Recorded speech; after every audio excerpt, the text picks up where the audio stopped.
Halo semuanya, gue Jordi dan akhirnya setelah sekian lama syuting di bawah, tidak ingin memindahkan lampu ke atas, saya syuting lagi di tempat ini dengan sedikit perubahan lampu yang diset oleh Bapak David ya. Dan hari ini gue megang sebuah smartphone yang cukup ditunggu dan diantisipasi. Bahkan sebelum smartphone ini rilis, itu udah banyak banget yang tahu dari bocorannya. Dan memang gue akui secakep itu. Jadi ini adalah Oppo Reno 6 5G. Dan mungkin kita mulai dengan impresinya. Impresinya ketika smartphone ini sampai, ya gue pegang dan kayak, enak pol nih. Kotak-kotak, belakangnya enak. Jadi gue pastiin dong ke anak-anak yang lain. Gue kasih nih ke Aldo, Sony, William, David, dan semuanya kayak enak pol nih. Kayak kotaknya itu enak banget digenggam di tangan. Tapi aside dari tampilannya, gue mungkin bahas dikit dulu. Kalau kalian lihat garis-garis di sini, ini tuh sebenarnya bukan untuk estetik, tapi dia itu untuk antena 5G. Dimana antena 5G ini kebetulan kemarin gue pulang ke rumah dan kebetulan rumah gue adalah daerah yang support atau di cover dengan 5G-nya Telkomsel. Jadi gue sempat nyoba untuk download dan untuk main game itu semuanya lancar jaya. Jadi ini sebuah kepastian untuk kalian. Mungkin nextnya kalau kalian perlu sebuah handphone yang udah 5G ready, ini bisa menjadi pilihan untuk kalian.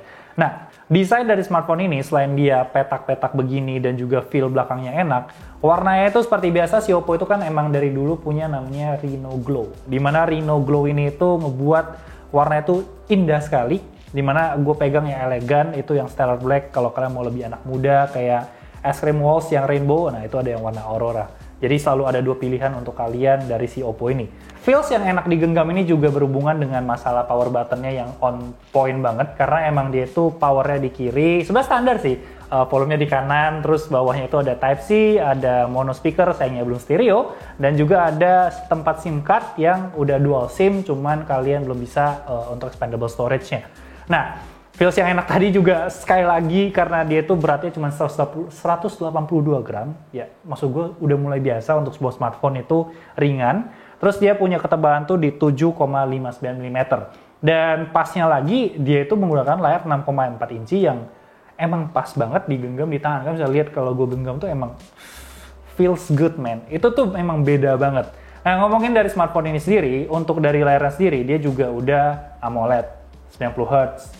Full HD, terus dia juga udah support SDR10 dan juga Wi-Fi L1. Jadi harusnya kalau kita ngomongin dari segi nonton, dari menikmati entertainment, main game, itu semuanya udah enak banget. Dan dia juga dari brightness-nya sendiri juga di 700 nits yang sebenarnya kalau kalian bawa ke outdoor, itu udah lebih dari cukup banget.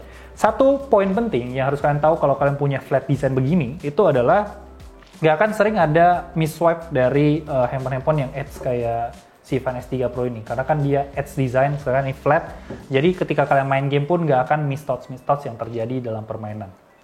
Bodinya yang kecil ini tuh sebenarnya juga ngebawa baterai yang udah cukup banget buat dipakai seharian, jadi dia tuh di 4300 mAh, dan kalau ngomongin charging, kita ngomongin Oppo, dia tuh udah menghadirkan 65 watt SuperVOOC 2.0, yang nantinya juga datang bersamaan dengan casing, dan juga SIM ejector, sama itu satu lagi apa?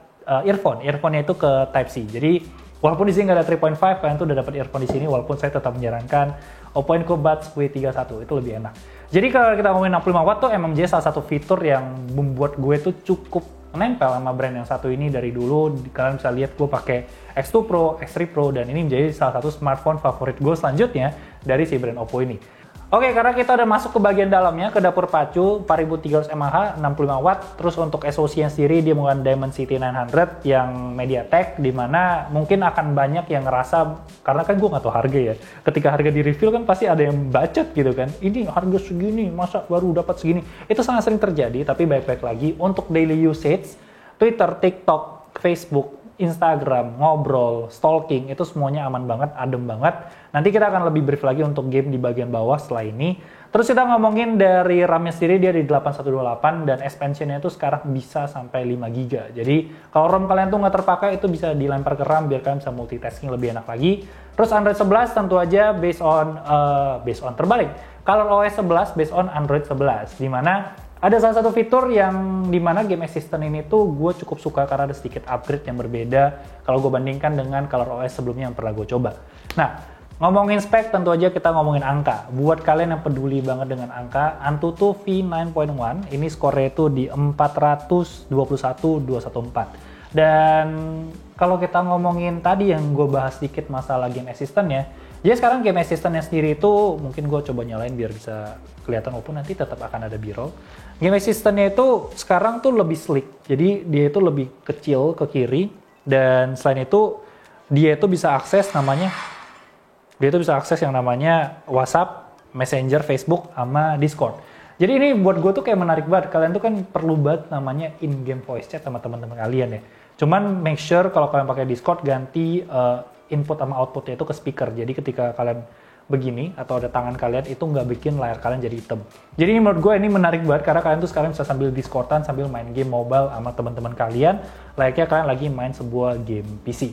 Nah, kita ngomongin benchmark, ada 4 game seperti biasa, ada Wild Rift, ada Genshin Impact, PUBG Mobile, sama Mobile Legends Bang Bang. Oke, kalau kita ngomongin benchmark, yang pertama itu gue coba di Wild Rift, yang itu menghabiskan 5% dalam 22 menit, dengan settingan tuh di 60 Ultra, tapi tetap gue saraninnya itu main di performance 60, karena cukup beberapa ada frame drop yang terasa ketika gue main di performa yang kita paksa mentok ke kanan. Terus moving on, kita ngomongin Genshin Impact, itu di 9% selama 22 menit, dan ini gue paksa settingannya pengen mentok di 60 highest. Of course bukan settingan terbaik karena kalau kalian kiri kanan frame-nya itu pasti patah banget. Tapi setidaknya gue masih bisa ngebunuh boss ketika main si Genshin Impact ini.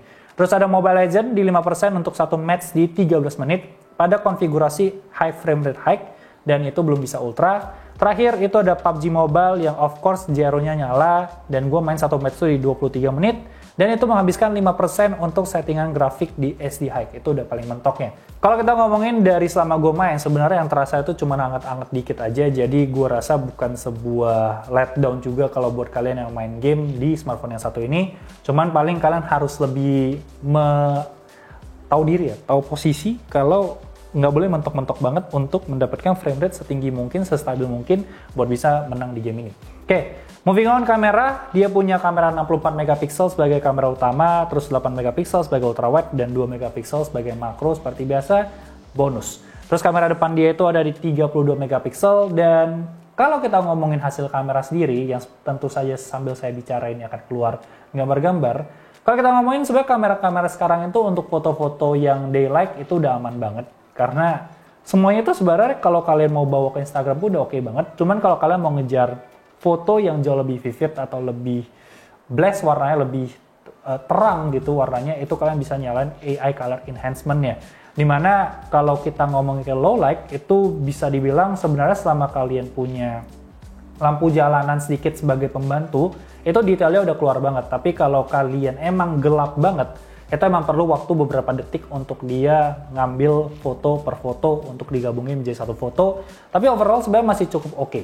Nah kalau kita ngomongin kamera depan, selama kalian mematikan beautification-nya, baik-baik lagi karena itu akan merubah kalian seperti boneka, itu masih oke banget, potretnya juga masih oke banget, jadi nggak ada masalah. Low light tentu aja dibantu dengan flash, di mana layar itu akan terang, kecuali bagian muka kalian, itu memberikan sebuah tambahan yang tetap aja kalian perlu beberapa detik untuk ngambil fotonya. Oke, kita masuk ke bagian video.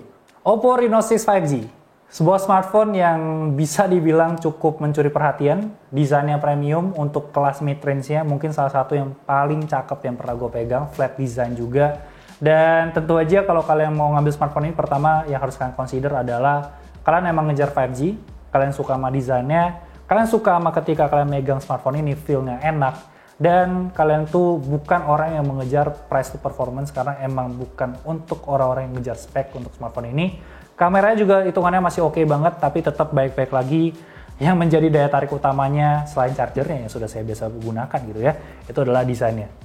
Ini menjadi rebutan di kantor karena emang pada suka sama desainnya, layarnya, dan memang paling pas aja di tangan. Oke, jadi itu aja untuk review Oppo Reno 6 5G. Seperti biasa, jangan lupa like, comment, share. Follow Instagram kita di @lazygadgets untuk berita lebih update setiap harinya. Gue di Jordi Leonardo Unya 2 dan jangan lupa subscribe. Thank you so much for watching and I'll see you next time. Stay safe you all. Bye-bye guys.